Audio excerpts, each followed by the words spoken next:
All right, so today we're going to be doing a Jordan Spieth hairline analysis, and there's a lot of sorcery going on here that's almost absurd.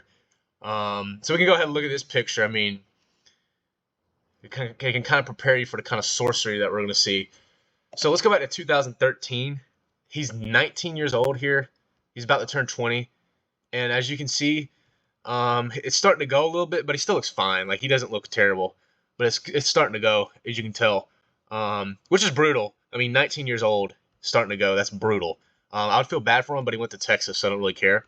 So let's look at the 2014 Masters. Once again, going a little bit, but it's not horrible. Like it's this is serviceable. That's a terrible quality image, but it's kind of hard to find images without his hat on, and I don't really blame him. But it's starting to go. Now we're gonna go to the 2015 Masters. This is where a bomb gets dropped. Okay, so he goes from being starting to go at 20, and now he's 21 here, and it's gone. Which is brutal. But then again, he went to Texas, so I don't really care. But anybody else in this situation, like I would feel really bad for. Like that is brutal. You just had to feel for people, and I'm not trying to make fun of balding people. I'm just trying to make fun of Texas Longhorns. So here's where a little bit of sorcery kind of comes in.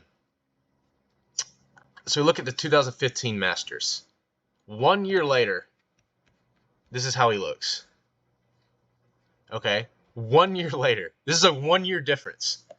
Okay? So this man, a lot of people might be thinking, okay, he wins a huge bag of money, endorsements, all this stuff after winning the 2015 Masters.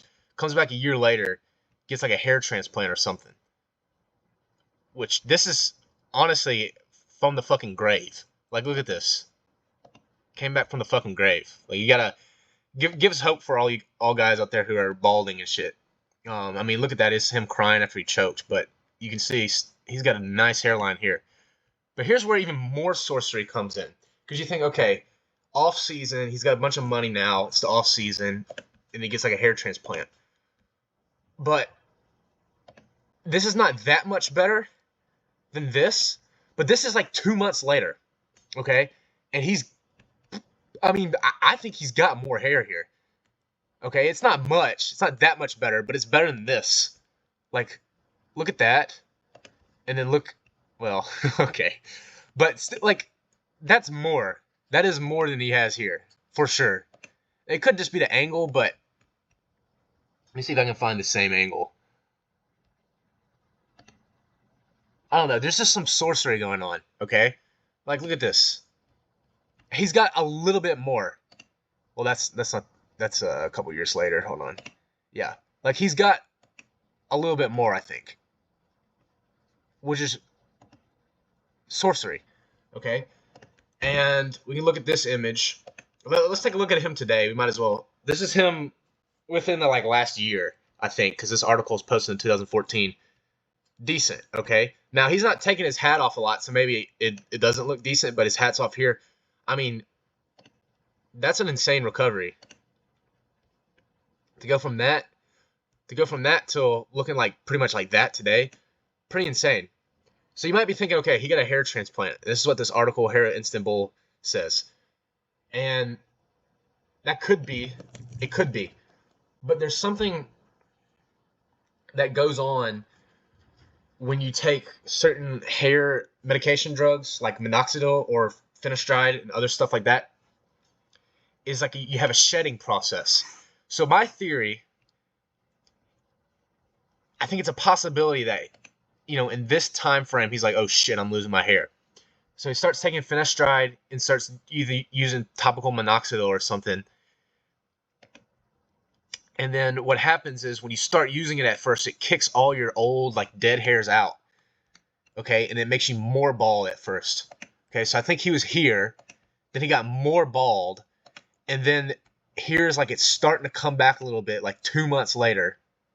Okay, starting to come back a little bit. 2 months later, and then a year later, he's pretty much back. I mean, that's awesome. Look at this. Here to here, he's pretty much back. His hairline's going back a little bit, but like he looks fine here. And obviously here he's balding and shit. So I think that's a possibility. I'm not saying he got a hair transplant. He easily could have, but I feel like he just went through a brutal shed or something, and then it came back. But one thing that's damning is, I mean, we can try to look at some pictures of his hair. It's gonna make me do this fucking. I'm not a robot. Come on. I'm trying to find some modern pictures of his hair. Like, I mean, look at that, bro. Like, what? When is this? When is this, dude? 2022? Like, bro. Literally looks fine. Like, I mean, he's coming back a little bit, but he looks fine compared to that. Like what the fuck? So there's a lot of sorcery going on here. A lot of people say he got a hair transplant. If he did, that's fine. I mean, I'm not shitting on anybody that would get a hair transplant for real. I mean, if you had the money, you might as well do it. But I think it's possible he didn't get one. There's just a lot of sorcery going on here. Like, and you just have to feel bad for anybody other than him that would look like this at 21 years old. And you have to feel happy for anybody other than him that had this kind of recovery. All right.